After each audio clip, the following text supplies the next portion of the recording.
ஜனங்களுக்கு எனது பணிவான வணக்கம். 2026 தமிழக சட்டசபை தேர்தல் இந்த ஆண்டு ஏப்ரல் அல்ல மே மாதம் நடக்கும். எத்தனை தேதி தெரியாது. இன்னும் தேதி அறிவிக்கப்படவில்லை. தேர்தல் நாள் அறிவிக்கப்படவில்லை.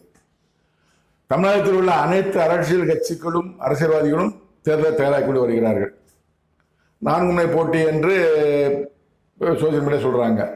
நடிகர் விஜய் ஒரு பக்கம், பின்னால் முதலமைச்சர் மு க ஸ்டாலின் ஒரு பக்கம், முன்னாள் முதலமைச்சர் எடப்பாடி பழனிசாமி ஒரு பக்கம், நடிகர் சீமான் ஒரு பக்கம் 4 முனை போட்டின்னு சொல்லுகிறார்கள். இதில் 2 விதமான அரசியல்வாதி இருக்கிறார்கள்.